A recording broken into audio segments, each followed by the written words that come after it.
manonood po is kung gusto niyo lang po manood po kayo. Huwag niyo po i-skip. Pag in-skip niyo po to, madadami pamilya niyo. Siyempre po, may English po tayo dito. And meron din po ako nitong ang gansang ng itlog ng ginto. Ito po yun. Meron din po akong English Tagalog nito. Ito po is Tagalog lang po to. Babasahin po natin to. Yan po oh. Ang gandang nangingitlog ng ginto. Yan po.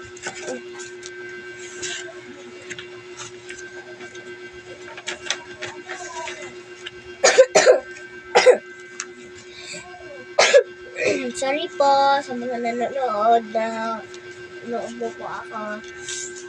Ito po is wait lang po. Alisin ko lang po yung camera. Yeah. Ito po ay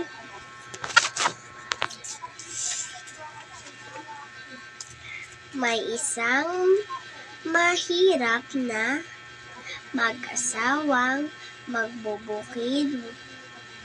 Wala silang ikinabubuhay kundi ang pinangbilhan sa gatas ng kanilang nag-iisang baka at sa mga itlog ng kanilang manok. Excuse me. Para sa lalaki, maligaya na rin siya kahit mahirap sila.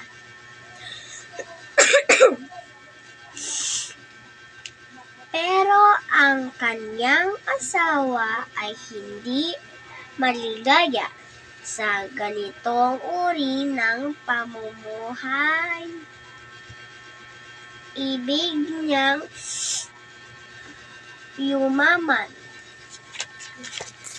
Ganyan no. Ito daw yung lalaki. Pwede na daw to sa kanyang mahirap. Tapos, itong babae naman gusto yumaman. Next tayo guys. Yan. Ito naman po tayo.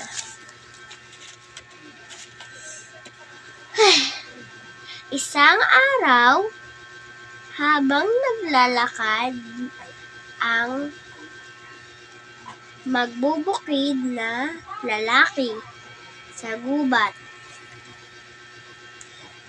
ay natagpuan niya ang isang gansa. Alam mo yung gansa, guys? Ito siya. Ito. Gansa.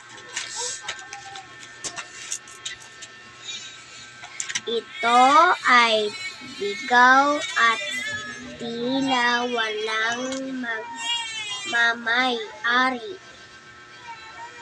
Hinuli ito ng lalaki at inuwi niya. Agad ito. Pinakain ng mga butil ng mais. Sayo guys. Diba? Ito naman tayo sa kabila. Yan. Iginaga ng mabait ng na magbubukid ng pugad at gansa. Nayari sa kawayan sa sinapinan ng makapal na dayami at inilagaan niyang ito mabuti. Dahil ang kanyang paniniwala ay makakatagdag din ito ng itlog at makakapagbigay ng karagdagan kita para sa kanilang mag-asawa. Yung pangit guys, ang papangit ng nila, eh. Tignan niyo, oh. Wait a minute. Yun, oh. Hindi pala to. Oh! Oh! Ito, oh. Wait lang, guys, ha. Dito na ako, guys. Mag-intay pa kayo. Asan na tayo? Number 4 at 5. Ito, oh. Pangit ang drawing.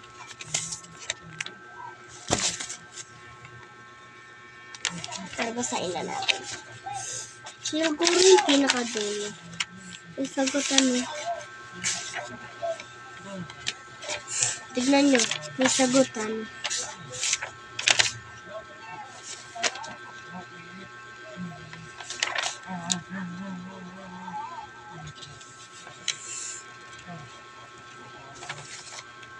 Ito, oh.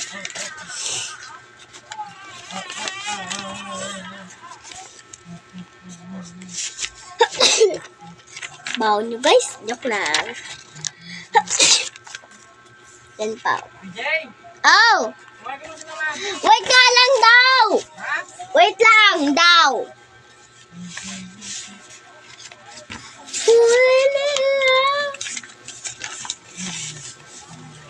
Ang gansang nangingitlog ng ginto. Romeo Gonroyal. Mga gabay ng pag-aaral. Sino-sino ang mga pangunahing tauhan sa kwento?